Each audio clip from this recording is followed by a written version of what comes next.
Je My m'appelle name's Colin Dr. Perry. Colin Perry, J'écris sous le nom and de I spent C. the night Thomas in Perry et je suis ici pour vous parler d'une expérience incroyable que j'ai vécue en 2008.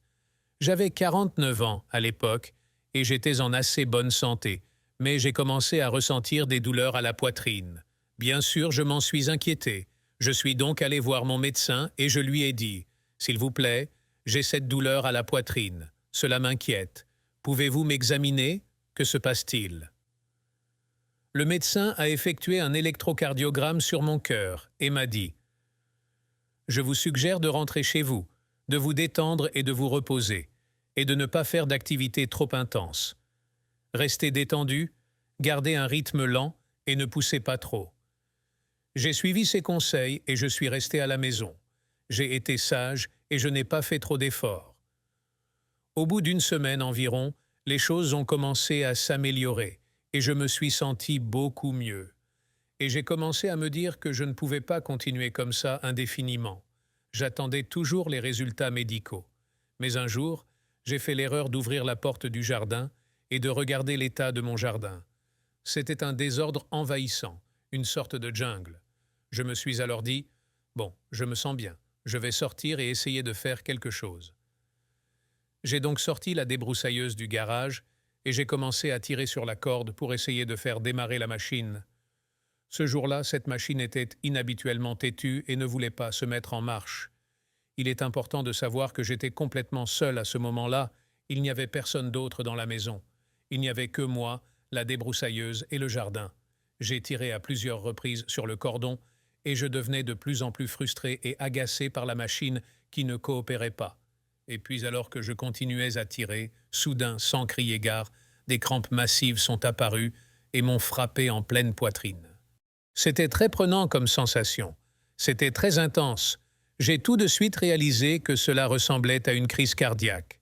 À ce moment-là, j'ai entendu une voix qui m'a parlé très fort, ce qui n'arrive pas tous les jours quand même. Cette voix m'a dit très fort « Tu vas mourir, mais j'ai des choses à te faire faire. » Cela m'a un peu stoppé dans mon élan. Je luttais vraiment contre la douleur, mais j'essayais aussi mentalement d'assimiler ce qui se passait. Ce devait être Dieu qui me parlait, parce qu'il était impossible que je me dise cela à moi-même ou même que je me dise quelque chose qui s'en approche vaguement. J'ai commencé à assimiler le fait qu'il disait « Tu vas mourir, j'ai des choses à te faire faire ». C'était une telle contradiction. J'ai donc levé les yeux au ciel et j'ai dit « C'est-à-dire, qu'est-ce qui est en train de se passer ?»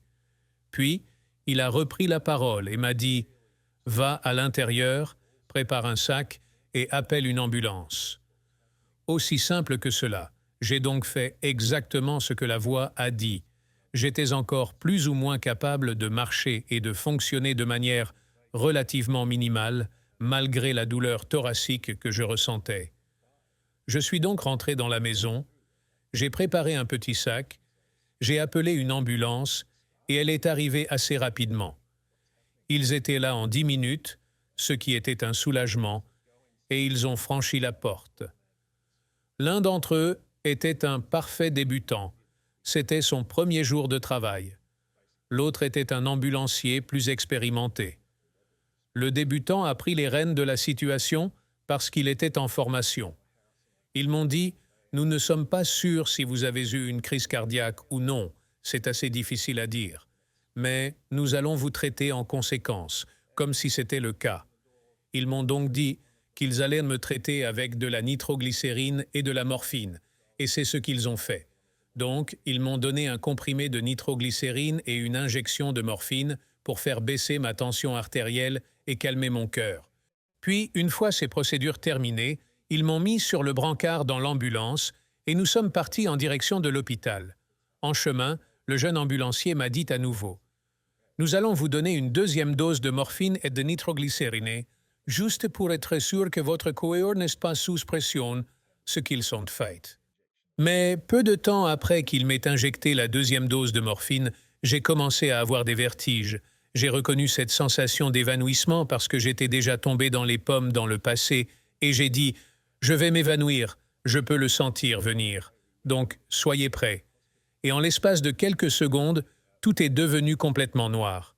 Comme je l'ai dit, Je m'étais déjà évanoui auparavant. J'ai déjà été inconscient dans ma vie. Mais là, c'était différent. C'était une toute autre sensation. J'étais très alerte. J'étais très éveillé et je flottais dans ce qui ressemblait à de l'obscurité mais aussi à de l'eau. J'avais l'impression de ne pas avoir de poids. J'étais juste suspendu dans le néant, c'est ce que j'ai ressenti. C'était une expérience très agréable. Je n'ai jamais essayé les réservoirs de flottaison, mais j'imagine que c'est ce que l'on ressent dans un caisson de flottaison dans l'obscurité totale. Aucune sensation, pas de poids, pas de lourdeur. La douleur dans ma poitrine avait disparu. J'étais juste en train de flotter, je me sentais bien, je me disais que c'était une sensation comme dans un rêve. Et au fur et à mesure que le temps passait, j'ai commencé à me dire « Je crois que je suis mort ».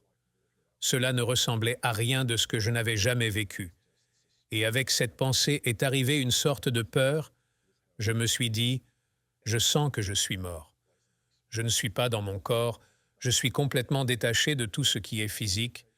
Je pense que j'ai laissé mon corps ici et que je ne suis plus en vie. » Et lorsque j'ai pensé à cela, la peur a commencé à se manifester. Je n'étais pas très enthousiaste à l'idée de mourir. Je pensais que j'avais encore beaucoup à faire dans ma vie.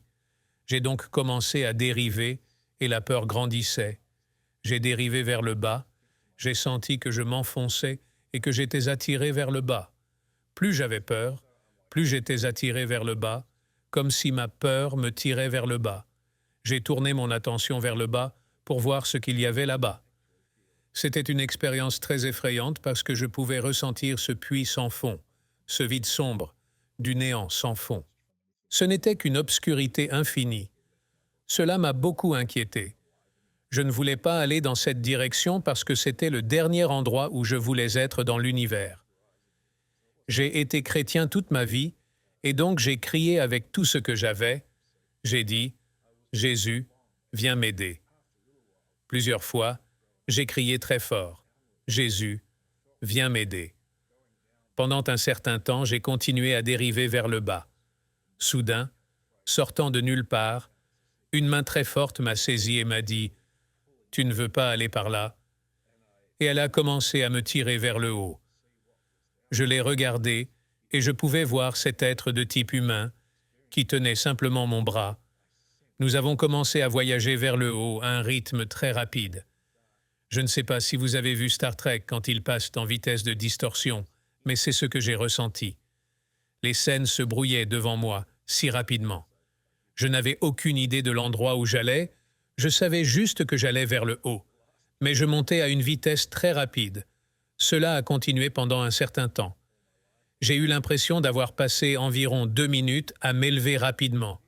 Et je pouvais voir progressivement que l'obscurité devenait moins intense et qu'elle commençait à devenir moins sombre. Au fur et à mesure que nous nous élevions, le ciel s'éclaircissait et nous nous sommes finalement arrêtés. Je n'étais pas tout à fait orienté. J'étais même très désorienté à ce moment-là. Je ne savais pas où j'étais, ni ce qu'il se passait, et il m'a fallu un peu de temps pour me stabiliser et voir ce qui se passait autour de moi. Lorsque j'ai commencé à prendre conscience de ce qui m'entourait, j'ai réalisé qu'il y avait un groupe de 6 ou 7 anges. Il n'y a que comme ça que je peux les décrire. Ils se tenaient autour de moi, ils me regardaient, m'observaient, et celui qui avait tenté de me recueillir et de me sauver était également là, à mes côtés. Alors que je commençais progressivement à m'adapter à l'endroit où je me trouvais, j'ai pris conscience de ces êtres angéliques, qui ils étaient et ce qu'ils étaient. C'est une chose très difficile à exprimer, car lorsque j'étais avec eux, en fait, pendant tout le temps où j'étais là, il n'y avait pas de mots prononcés. Tout ce qui se passait était une communication directe d'esprit à esprit ou de cœur à cœur, et je pouvais ressentir leurs pensées, je pouvais ressentir leur être et qui ils étaient. J'étais impressionné par la toute-puissance, la sagesse et l'éternité de ces êtres.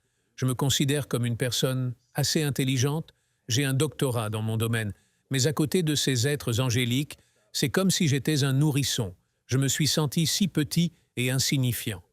Il émanait d'eux ce sentiment incroyable de sagesse éternelle. C'est la seule façon que j'ai de l'exprimer.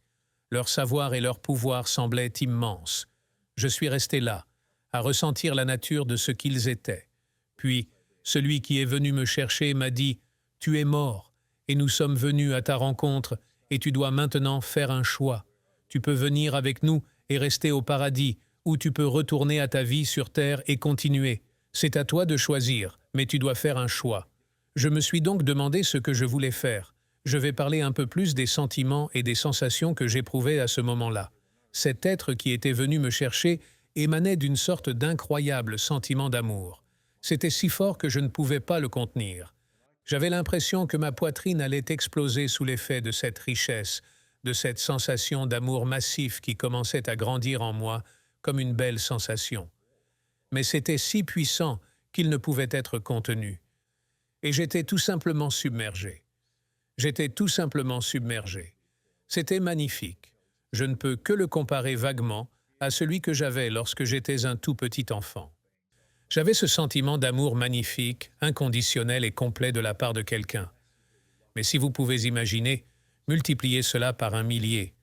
C'était un sentiment d'amour massif. Je me suis senti complètement aimé, complètement protégé, et que c'était là où j'avais toujours été. C'est là que je devrais toujours être. Il m'a donc été très difficile de prendre la décision de quitter cette situation et de revenir à ma vie sur Terre. J'avais plusieurs enfants à l'époque. L'un d'entre eux avait été renversé par une voiture quand elle avait 7 ans. Elle a souffert d'une très grave lésion cérébrale, donc elle se déplaçait en fauteuil roulant. Elle était donc très dépendante de l'aide d'autrui, et j'étais pratiquement la seule personne de sa famille qui la voyait et lui rendait visite. Elle avait 28 ans à l'époque. Elle était incapable de parler, mais elle était mentalement très active. Et j'étais la seule famille qu'elle voyait, et donc je me sentais particulièrement responsable envers elle. J'avais aussi un fils de 8 ans, une fille de 12 ans et une autre de 15 ans. Je ne voulais vraiment pas les laisser. Je ne trouvais pas cela juste de partir. Je me disais que ce n'était vraiment pas faire mon travail de père si je disais simplement « D'accord, je choisis le paradis ». Mais tout en moi voulait choisir le paradis parce qu'il était si bon, si beau et si accueillant. J'avais l'impression de sentir ma famille élargie. J'avais l'impression d'être à une réunion de famille. Je pouvais sentir leur présence. Je ne pouvais pas nécessairement les voir, mais je pouvais sentir leur présence. C'était ma famille, c'était ma tribu, c'était les miens. Au bout d'un moment, je me suis donc tourné vers eux et je leur ai dit « Écoutez, je n'ai pas l'impression que mon travail sur Terre est terminé. Il y a des choses dans ma vie que je n'ai pas terminées. J'ai mes enfants, j'ai ceci. » Et j'ai commencé à être un peu agité. J'ai commencé à être inquiet de me dire « Waouh, je suis mort » et j'ai laissé mes enfants derrière. Et pendant que cela se passait, je pouvais voir que les anges étaient très inquiets. Ils avaient l'air inquiets et ont commencé à venir vers moi pour me calmer. Je pouvais les sentir me calmer. Je les sentais me parler et me dire « N'aie pas peur. Nous ne pouvons pas avoir ce genre de peur ici. Il n'y a pas de peur ici. Elle n'a pas lieu d'être. » Ils ont calmé mes peurs et m'ont aidé à me calmer. J'ai fini par me calmer et j'ai dit « Écoutez, je pense vraiment que je suis obligé. Je pense que je dois retourner à ma vie sur Terre, continuer ma vie de père et remplir mes obligations envers mes enfants. » Et celui qui était venu me chercher m'a dit « Oui, nous le ferons. Nous allons te renvoyer. » À ce stade, il a fait quelque chose que je ne comprends toujours pas. Mais c'est ce qui s'est passé. Il s'est tourné vers l'un des anges et lui a dit « Va vérifier que le vaisseau va bien. » Et par là, il voulait dire « mon corps ». L'un des anges s'est envolé et je pouvais voir l'ange descendre. Je pouvais voir au loin et je pouvais me voir dans l'ambulance. Je pouvais voir mon corps sur le brancard. Il était très petit et très éloigné. Finalement, j'ai vu l'ange arriver, se déplacer autour de mon corps et à l'intérieur de l'ambulance pour vérifier et voir ce qui se passait en bas. Pendant que cela se passait, je me suis retourné et j'ai demandé à l'être « Qui êtes-vous » Et il m'a répondu « Je suis celui que vous appelez votre Seigneur. » C'est alors que j'ai réalisé que j'étais avec Jésus. C'était Jésus. Et je pouvais voir les marques dans ses mains, et je pouvais voir ses caractéristiques physiques. j'ai réalisé que j'étais bien en présence de Jésus. Bien sûr, j'avais appelé Jésus et donc c'est lui qui est venu me chercher. J'étais totalement dépassé à ce point et cette sensation d'amour en moi a décollé. Je bourdonnais, électrisé par cette présence d'amour. Il m'a regardé et m'a dit « Tu as traversé beaucoup d'épreuves ». Je pense qu'il faisait surtout référence à l'accident de voiture de ma fille, au chagrin et aux événements qui se sont produits dans ma vie. Il m'a dit « Laisse-moi entrer en toi. Je veux juste t'entendre, je veux t'aider et te faire aller mieux. » J'ai dit « S'il vous plaît, oui, s'il vous plaît. » Et à ce moment-là, il s'est joint à moi. Et c'était comme si je pouvais le sentir entrer dans mon âme. J'ai senti que les choses commençaient à bouger en moi. J'ai senti que le chagrin et la douleur disparaissaient. Je sentais que les choses se réorganisaient et se restructuraient en moi. C'était tout à fait incroyable. C'était très intense. J'ai senti tout mon être réorganisé. Pendant que cela se passait, j'ai vécu l'expérience la plus incroyable qui soit, car pendant qu'il était en moi, qu'il me guérissait et qu'il m'organisait, j'étais lié à lui, et je pouvais très clairement ressentir ses pensées et son expérience. C'était d'une beauté à couper le souffle. J'avais l'impression qu'il savait tout ce qui s'était jamais passé dans le temps, tout ce qui s'était jamais passé dans l'espace. Il était conscient de la totalité du multivers. Tout était là. À ce moment-là, si j'avais voulu voir ce qu'il y avait sous un rocher en Afrique, j'aurais pu. Si j'avais voulu voir ce qui se passait au Vietnam dans le village de quelqu'un, j'aurais pu. Il avait cette incroyable conscience de toutes les choses simultanément, ce que j'ai encore du mal à expliquer, mais c'est ce que j'ai vécu là-bas quand il était joint à moi. Ça a été une expérience très forte qui a changé ma vie et ma compréhension de qui est Jésus, du fonctionnement de l'univers, de la flexibilité du temps et de l'espace, et du fait qu'en étant un seul être, un être peut tout comprendre. Et c'était magnifique. C'était beau, fort, puissant, et cela a changé ma vie. Je ne suis plus la même personne depuis. Il a donc guéri mes problèmes, mes peurs, ma douleur, mon chagrin. Puis il s'est retiré et j'ai eu le souffle coupé. Je me suis dit « Waouh !» Et je veux dire, me sentir totalement différent, renouvelé, juvénile et plein de vie et d'étonnement. Il m'a alors dit « D'accord, nous allons te renvoyer, mais il y a des choses dont je dois te parler. » Il m'a donc pris à part avec des anges et a commencé à me montrer des choses. Il m'a dit que j'allais rencontrer quelqu'un. Il m'a raconté des choses qui allaient se passer dans ma vie. En fait, il m'a montré des scènes de mon avenir, comme s'il s'agissait d'un montage vidéo de ma vie future. Et c'était de petits instants de vie. Cela va arriver, des choses qui ne seraient pas très parlantes pour quelqu'un d'autre, mais pour moi, c'était des moments importants de ma vie. Il m'a donné quelques avertissements sur des choses qui pourraient être risquées pour moi, et il m'a longuement parlé des décisions que je prendrais. Il a dit « Les décisions que tu prendras décideront si tu reviendras au paradis ou non. Il est possible que si tu prennes les mauvaises décisions, si tu te détournes de moi, tu ne reviendras pas, a-t-il dit. Ce sont tes propres décisions qui vont impacter cela. » Il m'a beaucoup parlé de cela, et il m'a dit que nos décisions, si vous allez à gauche ou à droite, si vous faites ceci ou cela, ou comment vous traitez les gens, les décisions sur la façon dont vous implémentez l'amour dans vos vies, sont les choses qui importent à ce niveau. L'amour est vraiment très important. C'est ce qu'il soulignait très fortement. Donc, il m'a dit qu'il n'y aurait pas de garantie que je revienne. Par exemple, si je retournais dans ma vie sur Terre et que je me disais « Eh bien, faisons la fête, oublions tout cela et saoulons-nous », eh bien cela ne mènerait pas une bonne fin pour moi. Et il s'est assuré que j'avais bien compris cela. Il m'a donc dit que je devais rester sur le chemin, que je devais continuer à suivre la bonté, à croire et à savoir cela. Il m'a également dit qu'à mon retour, mon travail consistera à diffuser cette information. Il faut en parler aux gens. Il m'a dit « Il y a beaucoup d'obscurité dans le monde. Il y a beaucoup de ténèbres dans le monde qui tentent d'empêcher la connaissance et la prise de conscience de cet endroit, et tu peux aider à faire prendre conscience aux autres.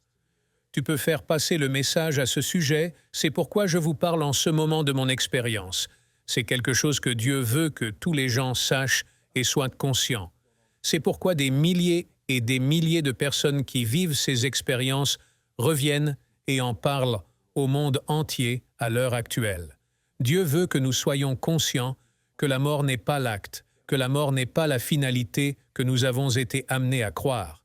Donc, après que cette expérience ait duré un certain temps, j'ai vu l'ange revenir en volant et il est venu vers le Seigneur. Il a dit que le vaisseau était bon. Alors pourquoi le Seigneur avait-il besoin de l'envoyer pour le découvrir? Je ne peux pas le comprendre. Tout ce que je peux faire, c'est vous communiquer ce qu'il s'est passé. Donc oui, le vaisseau va bien. Jésus s'est donc tourné vers moi et m'a dit « D'accord, tu peux y retourner maintenant. » Et là, je ne voulais pas vraiment partir parce que c'était si beau, c'était si bon d'être là-bas. C'est difficile de laisser cela derrière soi. Et s'il y a une chose dans ma vie, une envie dans ma vie, c'est d'y retourner. À bien des égards, j'attends ce jour avec impatience. Si je peux y retourner et être avec ces anges et avec le Seigneur, ce serait le choix ultime, absolu. Finalement, j'ai dit « D'accord, c'est le moment. » Et il m'a dit « On va te renvoyer. » À ce moment-là, je me suis senti flotter de nouveau vers le bas et j'ai eu de nouveau l'impression de flotter dans l'eau et d'être en apesanteur. Puis j'ai vu un peu de lumière et je me suis dirigé vers cette lumière. Soudain, avec un bang, j'étais de retour dans mon corps. J'ai pris une énorme inspiration, un peu comme si je venais de sortir de l'eau, et j'étais de retour. Mais ce n'était pas forcément une sensation agréable. Entrer à nouveau mon corps, c'était comme frapper du béton. C'était très, très maladroit et lourd, et je me sentais mal. C'était sombre. Par comparaison avec les anges, c'était totalement différent. Là-bas, c'était léger, beau, absolument calme et paisible. Alors qu'au moment où je me suis senti revenir dans mon corps, je me sentais entouré du mal, entouré de stress, d'angoisse, d'inquiétude et de toutes ces choses qui me faisaient du mal. Après être rentré dans mon corps, j'avais encore des douleurs à la poitrine et je me sentais maladroit et lourd. Au bout d'un moment, j'ai commencé à réaliser que je n'avais plus peur. J'avais eu très peur pendant la crise cardiaque, puis pendant le transport dans l'ambulance. Et cette peur m'avait quitté, si bien que si je mourais, ce n'était pas grave, ce n'est pas de la mort dont j'avais besoin d'avoir peur. Ce n'est qu'une étape sur le chemin de cette magnifique existence. Nous avons continué notre chemin dans l'ambulance. L'ambulancier se tenait là, debout, avec le défibrillateur entre les mains. Il était sur le point d'utiliser le défibrillateur. Et là, j'ai dit « Waouh, je suis parti depuis des lustres. Qu'est-ce qui se passe? Qu'est-ce qui s'est passé tout ce temps ?» Il m'a alors regardé d'un air perplexe et m'a demandé « De quoi parlez-vous? Cela ne fait qu'une minute que votre cœur s'est arrêté. » Je suis resté interloqué car j'avais l'impression d'avoir vécu là-bas pendant au moins une demi-heure, pendant un certain temps, puisque j'avais eu de longues conversations et j'avais passé en revue de nombreuses choses. Au moins une demi-heure, je dirais. Et de retour ici, on me dit qu'à peine une minute s'est écoulée. C'était stupéfiant. J'ai dû m'arrêter et réfléchir. Et j'ai réalisé que c'était en dehors du temps terrestre. C'était donc un passage du temps complètement différent de celui que nous vivons ici sur Terre. C'est comme si les deux étaient séparés. Si je peux m'exprimer ainsi, j'étais en dehors du temps de la Terre, ce qui était très inspirant. C'est incroyable. Mon esprit s'est emballé à cause de ce qui m'était arrivé, de ce que cela signifiait, et que c'était important. Lorsque nous sommes arrivés à l'hôpital, pour faire court, oui, j'ai été pris en charge. Ils m'ont fait passer des tests et ont découvert que j'avais bien eu une crise cardiaque, puis ils m'ont opéré et ont posé un stand dans mon cœur pour dégager l'artère obstruée qui avait causé le problème. Mais cela ne s'est pas arrêté à ce moment-là. C'est comme si le voile entre le paradis et la terre était toujours très mince. Et j'ai pu entendre des anges me parler très clairement pendant quelques jours après cela. Ils m'ont dit « Nous avons guéri 3 artères, mais il y en a une qui ne va pas guérir. Ce que je n'ai pas tout à fait compris. Plus tard, le cardiologue est venu me voir et m'a dit « Monsieur Perry, vous avez beaucoup de chance. Vous faites partie de ces personnes qui semblent avoir déjà eu une crise cardiaque dans le passé et dont les artères semblent s'être détournées pour contourner les blocages. L'une d'entre elles est gravement bloquée, nous avons dû la traiter. Mais il semble que votre cœur se soit adapté et qu'il ait détourné les flux sanguins vers d'autres artères. Je me suis dit que cela ressemblait à ce dont les anges me parlaient. Ils avaient rétabli la circulation sanguine pour moi. Mais cette dernière artère qu'il restait, je ne comprends toujours pas pourquoi. Je n'ai toujours pas compris pourquoi il en était ainsi. Je peux seulement supposer que c'était pour que l'hôpital ne me dise pas simplement « Tout va bien pour vous. Au revoir ». Je n'aurais pas nécessairement pu expliquer ce qui s'était passé, ou du moins n'aurait pas été pris au sérieux. Il n'aurait pas cru que j'avais eu une crise cardiaque, mais là c'est médicalement confirmé. J'ai eu une crise cardiaque et on m'a posé un stent dans le cœur. On approche donc de la fin de l'histoire. Mais des choses incroyables continuent à m'arriver. Je lis la Bible. Je crois davantage en elle. J'ai demandé à un ami de m'apporter ma Bible pour que je puisse la lire, surtout après ce qui m'était arrivé. Et la chose la plus incroyable a commencé à se produire. J'ouvrais le livre et commençais à lire, et immédiatement, mes yeux passaient à quelque chose qui parlait d'être ressuscité ou ramené à la vie. La tombe ne pouvait me retenir, comme dit le psaume 16. Psaume 30, l'histoire de la résurrection de Jésus. La moitié du temps, j'ouvrais simplement la Bible et je commençais à la tester, juste pour voir ce qui se passait. Et chaque fois que je l'ai fait, c'était une histoire de résurrection, une histoire à propos de revenir d'entre les morts. C'est ce que Dieu était en train de renforcer pour moi. Oui, c'est ce qui t'est arrivé. C'est la réalité. Et plus je le faisais, plus cela continuait à se produire. Et j'ai été stupéfait de voir que c'était Dieu qui contrôlait ce qui s'ouvrait devant moi. Je comprends que c'est la mesure du contrôle, le contrôle que Dieu a sur les humains, même dans les petites choses physiques qui se produisent, les choses que nos yeux peuvent voir, les choses que nous pouvons entendre peuvent contenir des messages qui viennent de Dieu. Les panneaux routiers, les plaques d'immatriculation, les autocollants de pare-chocs et les signes dans la fenêtre, vous savez, juste au bon moment, peut faire passer un message à vous. Mais notre esprit humain dit « c'est une coïncidence ». Mais je comprends maintenant que ce n'est pas une coïncidence. Dieu contrôle toutes les circonstances, où nous sommes dans le temps et l'espace, et ce sur quoi nos yeux tombent. Tout est sous son contrôle et son commandement, et il peut communiquer avec nous en utilisant ce genre de méthode. Voilà qui résume en quelque sorte mon expérience, qui a été très puissante et, comme je l'ai dit, qui a changé ma vie. Il y a beaucoup plus, c'est beaucoup plus profond, il y a beaucoup plus de réalisations et de choses que j'ai apprises depuis. J'ai écrit un livre intitulé « Dying to be Alive » qui donne beaucoup plus de détails sur ce qui m'est arrivé et l'après-coup vous donne beaucoup plus d'informations sur ce qui m'était arrivé dans la vie avant cela, ce qui était également très important. L'ouvrage revient en détail sur tout ce qui s'est passé et raconte les choses qui me sont arrivées depuis, en particulier lorsque mes sens spirituels se sont activés. Parfois, je vois simplement des visions, parfois de l'avenir et des choses célestes. C'est quelque chose qui arrive de temps en temps, lorsque je suis dans le bon état d'esprit, cela s'ouvre à moi, et je prends conscience de cette existence céleste une fois de plus. Et je me rends compte que nous ne sommes pas isolés de cela.